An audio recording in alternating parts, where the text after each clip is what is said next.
በህይወታችን አራት ጊዜ ሰይጣን ያገኘናል። ከአራቱ አንዱ ዛር ነው ብያቸው፣ ሁለተኛው ደግሞ ማን ነው? ቡዳ ነው ሲባል ቅድም እንዳልኳችሁ የዛር ቡዳ አለ አብሮ የተወለደ።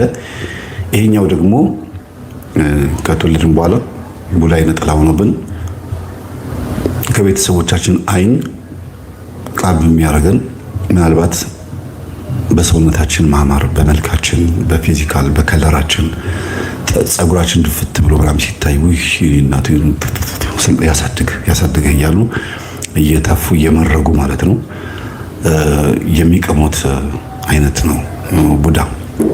ከዛ ደግሞ የቤት ሰራተኛም ቀጥቹ ሊሆን ይችላል። ራሷ የወለደች እናትም አባትም ብዙ ጊዜ ልጆች በቡዳ የሚበሉት በእናት ነው ማለት አባት በቡዳ ይበላል ማለት አይደለም። ብዙ ጊዜ ፐርሰንት በቁጥር እያስቀመጥኩ ነው ያለሁት እና ገላ በሚታጠብበት ሰዓት አካሉ ቆቱን ስለሚሆን እናት ላይ ያለ የቡዳ መንፈስ ልጅን ይበላዋል። የቤት ሰራተኛ ላይ ሆኖ ልጅን ይበላል። ዘመድም ሊሆን ይችላል። ብቻ ህፃኑን ገላውን የሚያጥበው ሰው ሞግዚት የምትሆን ትችላለች። በእግዚአብሔር መስመር የታጠረች ካልሆነች፣ ጾም ጸሎት ማታቅ ከሆነ፣ መንፈሳዊ ህይወቷ ጥሩ ካልሆነ በላይዋ ላይ ያለው የቡዳ መንፈስ ልጆችን የማበላሸት የመብላት እድል አለው።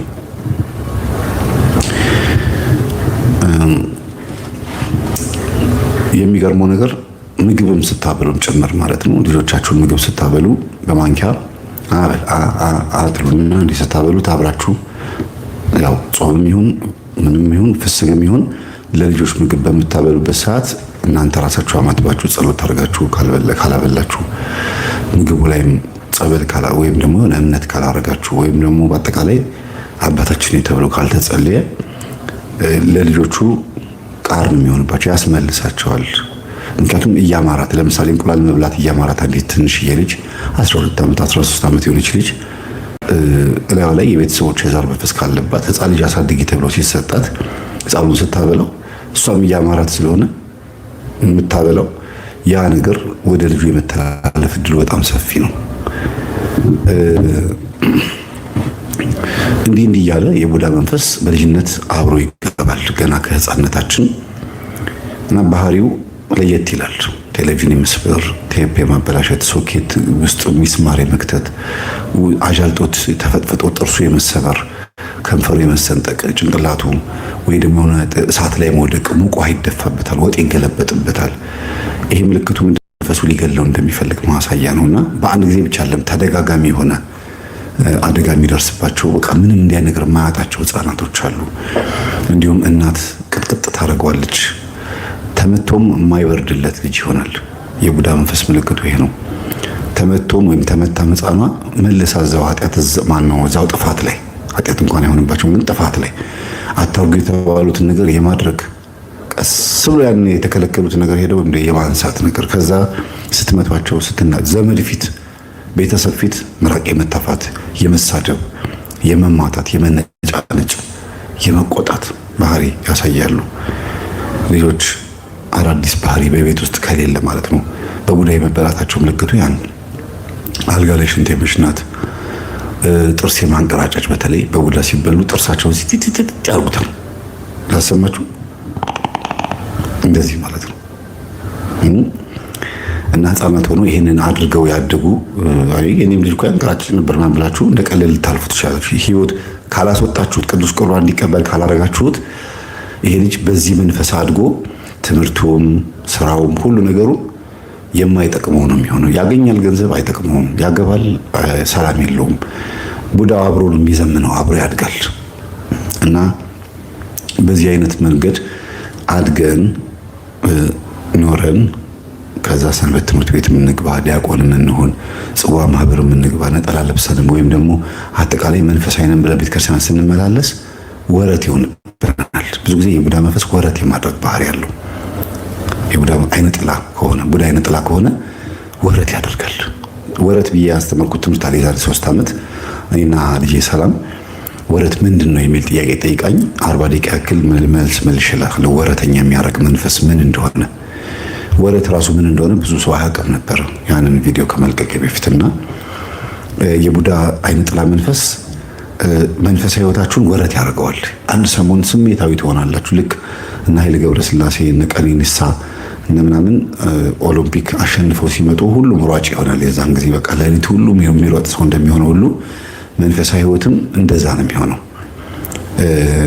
የሆነ ሰሞን ቅዳሴ ማህሌት ምናምን መሮጥ፣ ስብከት ወንጌል፣ ማታ ማታ ሰንበት ትምህርት ቤት መሄድ፣ ጀማሪ ክርስቲያን ከጳጳስ ይበልጣል የሚባለውን በደንብ እንፈጽመውና ከዛ በአንድ ጉዳይ ብቻ ከቤተ ክርስቲያን እንርቃለን።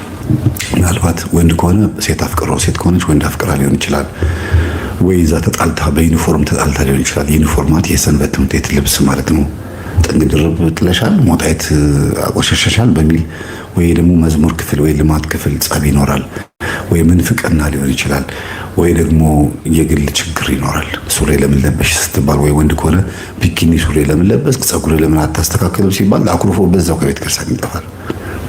ለምን? ወረት ሊያደርግ የሚፈልግ መንፈስ ስላለ። ወደዚህ ወደ ታች ወዳለው ህዝብ ስትመጡ ደግሞ ይሄ ቡዳ መንፈስ ያለባቸው ሰዎች ፈጽሞ ቤተክርስቲያን እንዳይሄዱ ይከለክላቸዋል፣ አይወድም። ልብ ብላችሁ ታዘቧቸው። የቡዳ መንፈስ ያለባቸው ሰዎች ቤተክርስቲያን የመሳለም እድላቸው በጣም ጠባብ ነው። ዓለም ላይ ጥፍት ይላሉ፣ ጭልጥ ይላሉ። በቃ ጸሎት ምናምን የሚባለው ነገር ላይ ብዙም አይደሉም። የሚያዘናጋ ነገር ላይ ነው የሚሆኑት። ውስጣቸው ግን እኮ እግዚአብሔርን ይፈልገዋል። ግን ሂዱ አይላቸውም፣ አይፈቅድላቸውም። የቡዳ መንፈስ ግትር መንፈስ ይባላል። ሌላ ባህሪው ከትንሽ ከዓይነ ጥላ ለየት የሚያደርገው መንፈስ ምንድነው? የቡዳ መንፈስ ባህሪው ዓይነ ጥላ ገንዘብ ስትይዙ በኃጢአት ከሆነ እና ዓለም ላይ ዝሙት እየሰራችሁበት እየበላችሁ እየጠጣችሁበት ምናምን ከሆነ ገንዘባችሁን አይቀማባችሁም። ዝም ብሎ በኃጢአት እንድታድጉ እንግዲህ ርዕሳችን በምንድን ያደግነው አይደል የሚለው ዓይነ ጥላ ከሆነ እኛ ውስጥ ያለው በኃጢአት ውስጥ ከሆንን ዝም ብሎ በዛ መንገድ እንድናድግ አድርጎ የኃጢአት ቶፕ ደረጃ ያደርሳቸዋል። ቡዳ ከሆነ ግን የሚገርማችሁ ሀብታምም ስትሆኑ ይቀናል፣ ድሃም ሆናችሁ ትንሽ ስጋ ስትበሉ ይቀናል። በፌስታል ሞላ ያለች የሆነ የበዋቃው ወይም ደግሞ የሊጡ ዕቃ ወይም ሽሮ ምኑ ሞላ ሲል ይቀናል። ቡዳ ምቀኛ ነው። ዘፋኝ እንኳን ዘፈን ኃጢአት ነው አይደለም? ዘፋኝ ማይክሮፎን ጨብጦ ሲዘፍን ዘፋኝ ከዘፋኝ ጋር ይቀናናሉ። ኃጢአተኛ በኃጢአተኛ ትቀናናለች። ሴተኛ ዳሪው በሴተኛ ዳሪ ትቀናለች። ኃጢአትም ውስጥ ሆነው አይምራቸውም። ያገኙትን ይቀማቸውና እዛው ድቁስቁስ ብሎ እንዲኖሩ ነው የሚያደርገው። የቡዳ መንፈስ እንዲህ ነው ባህሪው፣ ግትር ነው። በቃ ስትሪክት፣ በቃ እዛው ባለበት ብቻ እንዲኖር ነው የሚፈልገው።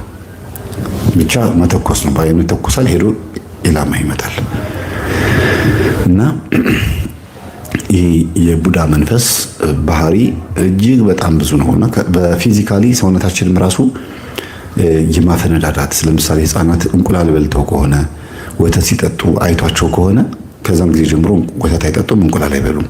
ወተት ሲጠጡ ወይም እንቁላል ሲበሉ ሰውነታቸው ይሄ እንደዚህ ይቆጣል። በቃ አለርጂ አለባቸውም ተብሎ ምናምን ሰንስክሪን እየተባለ በቃ መከራቸውን ነው የሚያዩት። ማዲያት እዚህ ጋር ራሱ ቆንጆ ኮልቻችን ሴት ማዲያቱ የሚወጣው በፀሐይ ብርሃን ይመስላታል፣ ወይም አጥንቷ ለስጋዋ ቅርብ ስለሆነ ጎልቷት ይመስላታል ሕክምናው እንደሚለው ከሆነ። ግን ያ አይደለም። የሚያበሳጫት የሚያቃጥል ነገር በህይወቷ ላይ ያመጣባትና ማዲያት እንዲወጣባት ያደርጋል።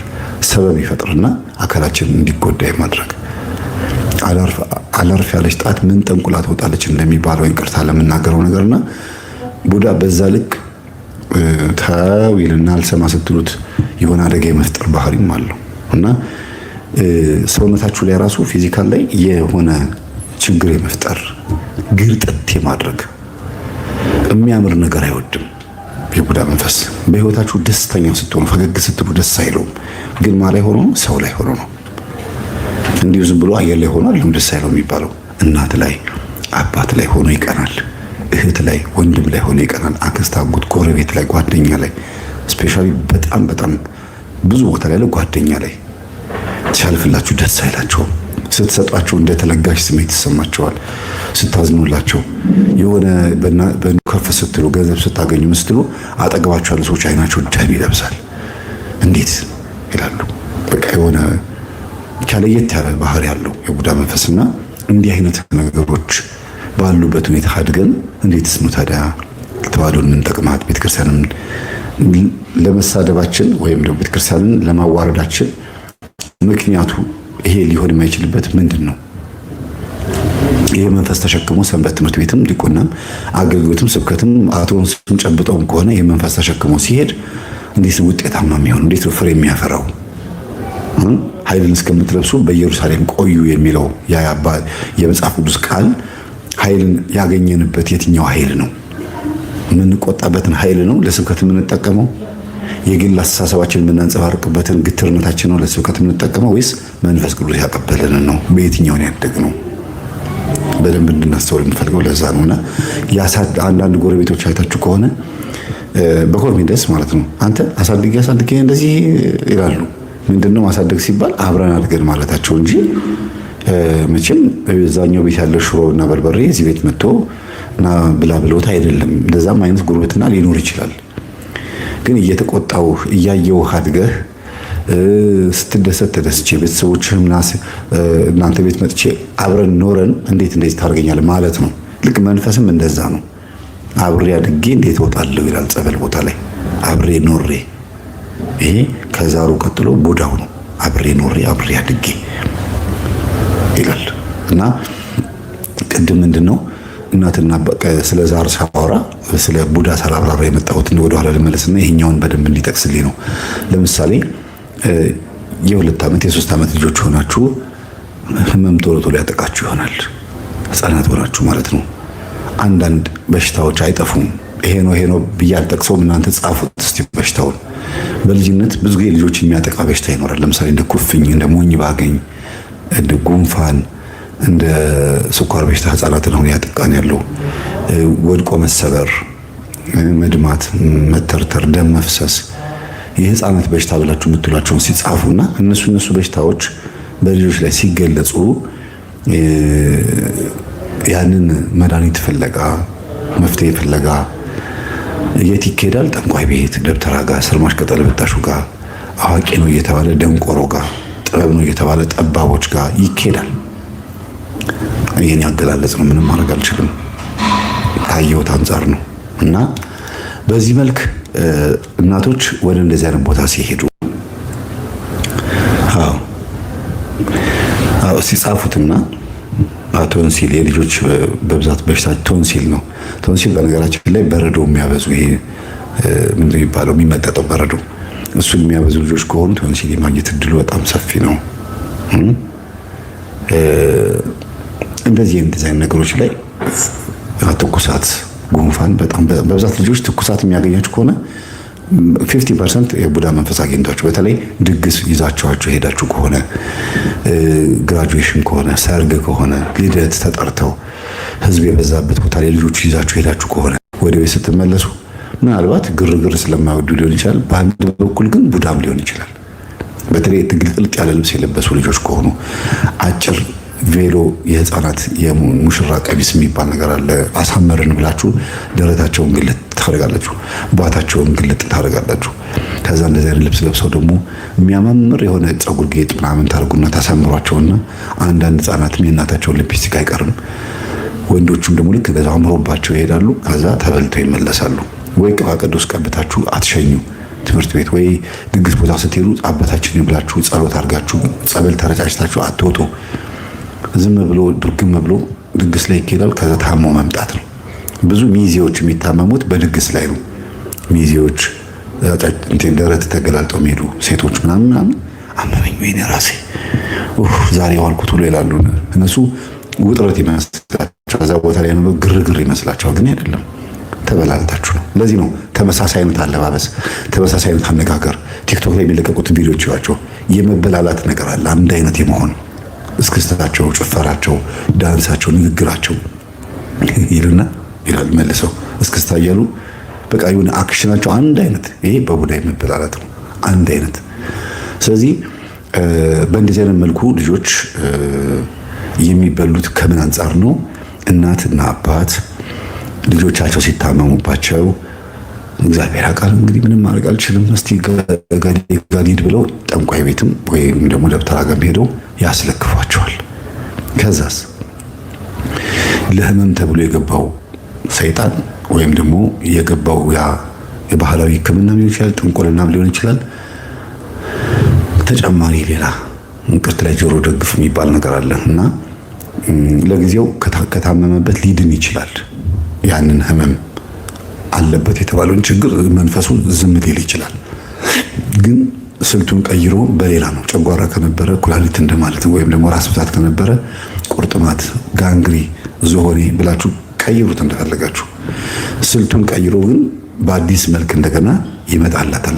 ከዛን ጊዜ ጀምሮ እንዲያውም የጠንቋይ ቤት ደንበኛ እንድትሆን ያደርጋታል። እናትየዋን በልጇ ምክንያት ሰንደል አጭሼ፣ ሰንደል ለኩሼ፣ ዕጣን አጭሼ፣ ቡና ፊ 6 ሰዓት ላይ እንደዚህ ካላደረግሽ ልጅሽ አይድንልሽም፣ የእናትና የአባትሽን ዛር መንፈስ አትሳደቢ፣ ቡና አድርገሽ ከአድሜው ተቆጥቶሽ ሊሆን ይችላል ተብላ ተመክራ ወደ ቤት ትመጣለች።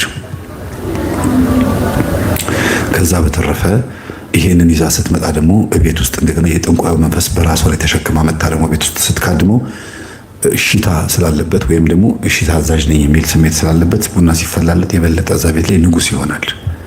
ልጆቹም ሲያጠኑ፣ ሲማሩ፣ ሲበሉ፣ ሲጠጡ፣ ሲገቡ፣ ሲወጡ እያንዳንዱ ነገራቸው በምን አደጉ፣ እንዴትስ ኑሯቸው ከፍ አለ የሚለው ነገር በዚሁ መልስ እንመልሳለን ማለት ነው። አያችሁ፣ ለምሳሌ እማዬ ትምህርት አይገባኝም እምቢ አለኝ፣ አባዬ ባጠናው እምቢ አለኝ ስትሏቸው ወይም ሲባሉ ልጆች ለወላጆቻቸው ሲሉ አባት ቆይ ችግር የለውም አለ አንድ መርጌታ ደህና አድርጎ ያግታል ያናብሾ ከዛ ትምህርት ይገባል ይላል። እንደ ጥበብ አድርገው ይጠቀሙበታል። ልጁን አይምሮን አጥበውት የሲኦል በር ይሰፋለትና የገነት በር ይጠብበታል።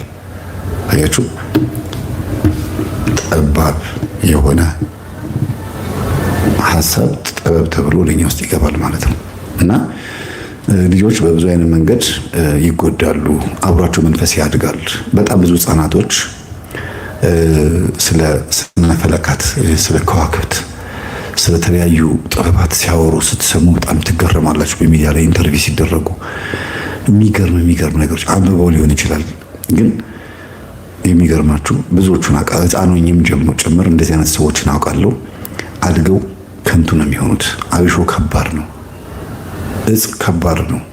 አብሾና ፍሎ ይሄ ለእውቀት ተብሎ የሚወሰድ ነገር ልጆችን ማጠጣት ነገ እንዲያውም የኢትዮጵያም የተዋህዶም ጸር እንዲሆኑ ማድረግ ነው። የሌላ አይነት ምርምር ውስጥ ገብተው የማይሆን አስተምህሮ አምጥተው ህዝቡን እንደገና የሚማግዱ ነው የሚሆኑት። ለምን? በጥበብ ስም ስለሚሰሩ። ልጆቹ ከንቱ ነው የሚሆኑት። ማን እንደሆነ ይታወቃል እዛ ውስጥ ያለው።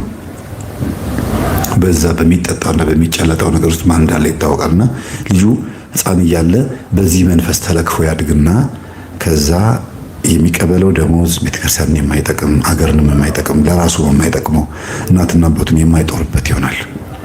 የደረጃ ተማሪ ተብለው በጣም ብዙ እኔም ተማሪ በነበርኩበት ሰዓት አሁንም ጭምር የምክር አገልግሎት ሳገለግል በዚህ 13 እና 12 ዓመት ውስጥ የደረጃ ተማሪ ተብለው ዩኒቨርሲቲ ጨርሰው ከንቱ ሆነው የቀሩ ሱሰኛ ሆነው የቀሩ በጣም ብዙ ተማሪዎችን አውቃለሁ። ወደ ባህር ዳር፣ ወደ ጎንደር፣ ወደ ሰሜኑ አካባቢ ማታውት አብሾ እንደ ጥበብ ተቆጥሮ ስም የጠቀስኩት ሆን ብዬ ነው። እንደ ጥበብ እየተቆጠረ ብዙዎቹ ጠበው በጣም ብዙ ችግር ውስጥ የገቡት። ቅርብ ጊዜ ሰምታችኋል። ደብረ ብርሃን ላይ የኢሉሚናቲ አባል ሆኖ እናትህን ካረድክልን ከሰዋህልን ብር እንሰጣለን፣ መኪና እንደዚህ እናደርግልሃለን ተብሎ ተነግሮት እናቱን አርዶ አንገቷን በማዳበሪያ ጠቅልሎ ምን እንዳደረገ ወደ አዲስ አበባ አክስቱ ጋር መጥቶ ሲደበቅ እንዴት እንደተያዘ አይታችኋል።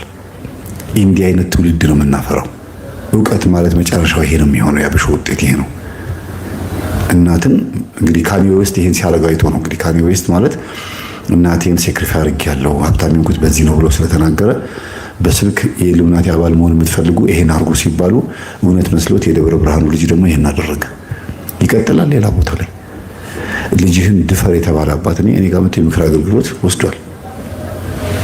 እስር ቤት ነው ያለው። በገዛ እጁን ሰጥቶ እስር ቤት ገብቷል። ልጅህን ከደፈርክልን ፎቶ የልጆችን ፎቶ አምጣና አሳየን ተብሎ አሳይቶ ይችኛዋ ልጅህን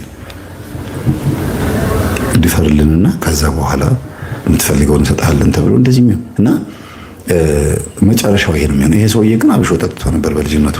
ይገርማችሁ። አሁን የምላችሁ ሰው በጣም የሚያሳዝኑ ሰዎች አሉና እኔ በጣም ማዝነው ለእውቀት ተብሎ የሚወሰዱ መጠጦች መጨረሻቸው ምን እንደሆነ ጥናት አለመደረጉ ነው ማዝነው። አጠጪዎቹ አይደለም። ይሄ ነገር ጥሩ እንደሆነ የሚያስቡ የቤተ ክርስቲያን ሊቃውንት የሚባሉት 4 አይንም ይሁን 5 አይን አሁን ብዙ ችግር እየፈጠሩ ነው። ምናልባት 4ቱም አይናቸው የጠፉ ግን 4 አይን የተባሉ አሉ። የተዋህዱን አንድ ነገር በመሳት ሥላሴ ጾታ አላቸው ወይም እግዚአብሔር ወንድ ነው ብሎ ማሰብ አንድ አራት አይና ከሚባሉ አባት ይሄ ነገር ማሰብ በጣም ይከብዳል አይደል? ሁሉም ዕውቀታቸው በዚህ ተጣፋ። ስለዚህ አብሾ ከባድ ነው። የአብዛኞቹ አብሾ ያለባቸው ሰባኪያንና መምህራን ባህሪያቸው ጩኸት ነው። ሩሲ ሰብኩ በቃ ምዕመናን ካባ ለብሱ ጉርድድ ሲሉ ግርማ ሞገስ ያለው ነገር ተዋርሰው እንዲህ ሲሉ አንዳንድ ጊዜ ትንክትላሉ። በቃ ባህሪም ስላልሆነ ሊሆን ይችላል። እኔ አልወድም እንደዚህ አይነት ነገር። እኔ አልወድም ብቻ ሳይሆን አይመጥናትም ለተዋህዶ እንደዚህ አይነት አሰባበክ። መናፍቃን አይታችሁ ከሆነ በአዳራሻቸው ላይ አሜን በሉ አሜን ሲሉ ያ ጩኸትና አብሾ ያለበት ደግሞ ወደ ምሕረት ላይ ሳይሆን እስቲ አነጻጽሩት። አንድ አይነት እኮ ነው። አንድ አይነት። ሌላው የአብሾ የዚህ ምላችሁ የአብሾ የሚባለው ነገር እጽ የወሰዱ ሰዎች ሲሰብኩ መለያቸው ምንድነው? ሲያስተምሩ ትምህርታቸው የተዘበራረቀ ነው የሚሆነው። በፍጹም ባለፈው ያስተማሩትን አያስታውሱም። የተናገሩትን ይረሳሉ። እና የመድረክ የመቆጣጠር ብቻ እንጂ ስለ ክብር እንጂ ስለ ቤተ ክርስቲያን በፍጹም አይጨነቁም። ስለ ደሞዛቸውና ስለ ገንዘባቸው ስለ ክብራቸው ብቻ ነው የሚጨነቁት። እንዲህ አይነት ሰዎች ማለት ነው። እና ወደዚህ እንመለስ። የቡዳ መንፈስ በጣም ከባድ ነው። ሌላው መምህራን ሆነው የትምህርት ቤት የኬጂ መምህራን፣ የኤሌመንተሪ መምህራን ሊሆን ይችላል፣ የሃይስኩልም ብቻ አጠቃላይ መምህራን ላይ፣ ዶክተሮች ላይ፣ የባንክ ሰራተኞች ላይ፣ ህዝብን የሚያስተናግዱ ሰዎች ላይ አንድ ሰው ላይ ቡዳ መንፈስ ካለ ብዙዎችን እንዴት እንደሚያጠቃ ገጠሜ ላይ ከዚህ ቤት አቅርቤያለሁ። ይህንን ክርስቶስም ተናግሮታል። ዓይንህ ምቀኛ ናትን? እኔ ለሱ 1 ዲናር ብከፍለው አንተ ለምን ተመቀኛ ብሎ የዓይን ምቀኛ ወይም የዓይን ቡዳ ዓይን ላይ ያረፈ መንፈስ እንዳለ ተናግሯል። እና የሰው ደሞዝ የሚመለከቱ የሰው ንብረት የሚመለከቱ ለምን እሱ አለፈለት? ለምን እሱ እንደዚህ ተቀበለ? የእነሱ ምንም ሳይነካባቸው እናንተ ስለበለጣችኋቸው ብቻ ወይም ደግሞ ከፍ ስላላችሁ ብቻ ለመጣል ለመዘርጠጥ የሚሞክሩ የእነሱ ምንም አልተነካባቸውም። ዝም ብለው መኖር ይችላሉ። ልክ ክርስቶስ እንደተናገረው 3 ሰዓት ላይ ወጣና ሰራተኞችን አምጥቶ አንድ የሆነ የወይን እርሻ ባለቤት ኑና ስሩልኝ ብሎ ቀጠራቸው ይላል። ድድ ማስጫ የምንለው ቦታ አይደለም። ድድ ማስጫ ማለት ዱርዮች የሚሰበሰቡበት ጫት እየቃሙ ምን እያሉ የሚያላግጡበት፣ የሚገለፍጡበት፣ የሚሳሰቁበት ቦታ ድድ ማስጫ ይባላል። በአራዳ ቋንቋ ነው። ታዲያ እንዲህ አይነት ቦታ ላይ ሄደና የወይን እርሻ ባለቤት ወጣቶችን ሰራተኞችን ሰበሰበና 3 ሰዓት ላይ አምጥቶ እስከ ማታ 12 ሰዓት ድረስ ስራ ስሩልኝ፣ አንድ ዲናር እሰጣቸዋለሁ። 1 ዲናር ማለት 1000 ብር እንደማለት ብላችሁ ቁጠሩት። በወቅቱ ያኔ በመጽሐፍ ቅዱስ በተጻፈው መሰረት ማለት ነው። ጎሽ ማርቆስ ቅድም ያልኳችሁ ነው እሱ። እና ምንድነው አንድ ዲናር እሰጣቸዋለሁ ብሎ ቃል ገባላቸውና እሺ ብሎ ስራውን ጀመሩ። ስራውን ዝም ብሎ ሲመለከተው የሚያልቅ መስሎ አልታየውም። አይ 6 ሰዓት ላይ ልውጣና ተጨማሪ ሰራተኞች ላምጣ፣ ይሄ ስራ ቶሎ የሚያልቅ አይመስለኝም አለና እንደገና 6 ሰዓት ወጥቶ ሌሎች ዱርዮችንና መንገድ ኃላፊዎችን ወጣቶችን ስራ ትፈልጋላችሁ አላቸው። አዎ ኑ እኔ ጋር ስራ አለ ብሎ አመጣቸውና ሲሰሩ አሁንም ምን አላቸው? እስከ 12 ሰዓት ድረስ ስሩልኝና አንድ ዲናር እሰጣቸዋለሁ አላቸው። እሺ ብሎ መስራት ጀመሩ። አሁንም ስራው አያልቅም፣ ቶሎ እንዲያልቅለት ፈልጓል። 9 ሰዓት ላይ ወጣና ተጨማሪ ሰራተኞችን አመጣ። አንድ ዲናር እሰጣቸዋለሁ ስራውን ስሩልኝ አላቸው። እሺ ያሉት። ሁሉም የሚከፈላቸው ስንት ነው? አንድ ዲናር ነው። ግን የተጠሩበት ሰዓት ይለያያል። የስራ ሰዓታቸው ራሱ ይለያያል። ያ ማለት ከጠዋት 3 ሰዓት እስከ ማታ 12 ሰዓት የሰሩትና 6 ሰዓትና 9 ሰዓት የመጡት እስከ ማታ የሚሰሩት ይለያያል። ግን ተስማምተው ነው የገቡት። በኋላ 12 ሰዓት ሞላና ደሞዝ የሚከፈልበት ሰዓት ደረሰ ይላል መጽሐፍ ቅዱስ። የወይኑ እርሻ ባለቤት ወይም የዛ ድርጅት ባለቤት በሉ ሰብሰብ በሉና ደሞዝ ልክፈላችሁ ሰልፍ ያዙ አላቸው። መጀመሪያ ጠዋት 3 ሰዓት የመጣችሁት ከፊት ነውና ደሞዛችሁን ተቀብላችሁ ሂዱ አለና አንድ ዲናር ለ12ቱም ሰጣቸው። እሺ ብለው ተቀብለው ደስ ብሏቸው እየሄዱ ይላል። 3 ሰዓት የተቀበሉት ሰዎች ምን አሉ ይላል ማቴዎስ 13-14። ጎሽ ጥሩ፣ እንደዚህ ስትከታተሉ በጣም ደስ ይለኛል። እና ሰጣቸውና ሳንቲሙን ሲሄዱ እስቲ እኛ 3 ሰዓት መተን 12 ሰዓት ነው የወጣነው፣ የተቀበልነው አንድ ዲናር ነው። ከኛ በኋላ 6 ሰዓትም 9 ሰዓትም የመጡ አሉ፣ ስንት ይቀበሉ ይሆን ብለው የራሳቸውን ደሞዝ ኪሳቸው ከተው የሰው ደሞዝ ዞር ብለው አዩ። ይሄ ሰላቢነት ነው። የሰው ደሞዝ አዩ። እንዴ እንደኛ እኮ ነው 1 ዲናር የተቀበሉት፣ እንዴት ይሆናል? እኛ ከጠዋት ጀምሮ እስከ ማታ እየፈጋን እየደከምን እንዴት እነሱ በዚህ ሰዓት ይሄን ይቀበላሉ? እንዴ የ3 ሰዓቱ መቋረጥ አለበት አሉ። ያ ማለት ይሄ ሁሉ ንብረት አይገባውም፣ እንዴት ይሄን መኪና አገኘ፣ ይሄን ንብረት እንዴት አገኘ፣ እንዴት አለፈለት፣ እንዴት እንደዚህ ሆነ ብሎ መመቅኘት ማለት እኮ ለምን ተከፈላቸው ማለት። ከዛ ሲያጎረመርሙ ሰማቸው። አሁን በደንብ አዳምጡ። 6 ሰዓት ላይ የመጡት ደግሞ ደሞዛቸውን ሲቀበሉ ማን አይተዋቸዋል? 3 ሰዓት ላይ የመጡት። ስለዚህ በየትኞቹ የቡዳ መንፈስ ታዩ? 3 ሰዓት ላይ በመጡ ሰዎች አይን ታይተዋል። እነሱን በታዩበት አይናቸው 9 ሰዓት ላይ የመጡ ሰዎች ስንት ይቀበሉ ይሆን ብለው በተበሉበት የቡዳ መንፈሳቸው 9 ሰዓት ላይ የመጡትን ሰዎች አዩአቸው። ገባችሁ የምናገረው? ከዛ እንዴ እኛ 6 ሰዓት መተን እስከ ማታ ሰርተን 9 ሰዓት የመጡት እንዴት ከኛ ኩር 1 ዲናር ይቀበላሉ? በፍጹም ሊሆን አይችልም ብለው ሲያጎረመርሙ የወይኑ እርሻ ባለቤት ወይም የድርጅቱ ባለቤት ሰማቸውና ምንድነው የምታጎረመርሙት? ደሞዝ ተቀበላችኋል አይደል? አዎ። አትሄዱም እንዴ ሲላቸው እንዴ እንዴት እንደዚህ ይሆናል? እኛ ከጧት ጀምሮ ደክመን እነሱ ከኛ እንዴት ይቀበላሉ ሲል ጊዜ እስቲ ቀረብ በሉ አላቸውና እኔ የምለው አላቸው እኔ የምለው ስንት ነበር ከእናንተ ጋር የተነጋገርኩት ሲላቸው እሱማ 1 ዲናር ነው፣ እሱን አስቀርቼባቸዋለሁ ሲላቸው አይ አላስቀረብንም። ታዲያ ከኔ ጋር የተዋዋላችሁትን ካላስቀረሁባችሁ ስለነሱ ስለምሰጠው ምን አገባችሁ? ለነሱ የምከፍለው እኔ ነኝ፣ እነሱ ጋር የተዋዋልኩት እኔ ነኝ። እኔ በምሰጠው እናንተ ለምን ምቀኛ ሆናችሁ አላቸው ይላል። አይገርም? የክርስቶስ ቃል እኮ የሚገርም እኮ ነው። ከዛ 6 ሰዓትም የመጡት 3 ሰዓትም የመጡት በቡዳ ስለተበላሉ ያው አንገታቸውን ደፍተው ነው የሚሄዱት ወደ ቤታቸው። ምቀኛ የሆነ ሰው ራሱን በምቀኛ መንፈስ ተበልጦ ስለሆነ ህይወት ገንዘቡ ላይ ምቀኛ ይሆናል። በመስታወት ራሳችሁን እያያችሁ የምትኳኳሉ ሴቶች በራሳችሁ ስጋ ላይ ምቀኛ ሆናችኋል። ሳምር ቆንጆ ነኝ እያላችሁ የምትሉ ከሆነ ወይ ጎሎብኛል የምትሉ ከሆነ ብዙ ጊዜ መስታወት ላይ የምትውሉ ሰዎች በራሳችሁ አካል ላይ ምቀኛ እየሆናችሁ ቡዳ እየሆናችሁ ነው ማለት ነው። በተዘዋዋሪ መንገድ ገንዘብ ለኔ ቢጤ አልሰጥም ብላችሁ የምትሰስቱ ከሆነ ምቀኛ ሆናችኋል። እንዳይላችሁ ስስታም ሆናችኋል። ስግብግቡ ስቆንቆን ሆናችኋል። ገብጋባ ማለት ነው። ስንት ስም ያለው ስግብግብ፣ ስቆንቆን፣ ስስታም፣ ገብጋባ 4 ስም። ወይ የሚሰጥ ግን ለጋስ ቸር ይባላል አይደል? ስለዚህ ምንድነው መበላላት? ይሄ አንዱ በአንዱ ታይቶ መበላላት።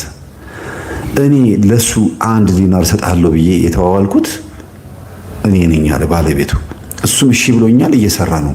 ለእናንተ እሰጣችኋለሁ ያልኩትን ገንዘብ አላስቀረሁባችሁም። ተስማምታችሁ 3 ሰዓት ገብታችሁ ማታ 12 ሰዓት ለመውጣት 6 ሰዓት ገብታችሁ ማታ 12 ሰዓት ለመውጣት ተስማምተን አይደለም እንዴ አላቸው። አዎ። ስለዚህ ድርሻችሁን ይዛችሁ ሂዷ ሲላቸው አሁንም ቆመዋል። አይናችሁ ምቀኛ ናትን አላቸው ይላል። እኔ ለነሱ ስሰጥ ለምን ተመቀኛችሁ? ሊያውም በሴት ጾታ ጠርቶ ነው። አይንህ ምቀኛ ናትን፣ አይናችሁ ምቀኛ ናትን ብሎ እና አይን 2 ነው። እንዴት በሴት ጾታ ጠራት? አንድ ብሎ እንዴት ጠራት ስትሉ ሊናገር የፈለገው ነገር አለ ክርስቶስ። ዛሬኛ ስለምናወራው ነገር ነው የሚያወራው። በአይን ውስጥ ሆና የሰውን ሕይወት የምትበላ አይነ ጥላ ነው የሚናገረው። ወደ ትምህርታችን እንምጣ።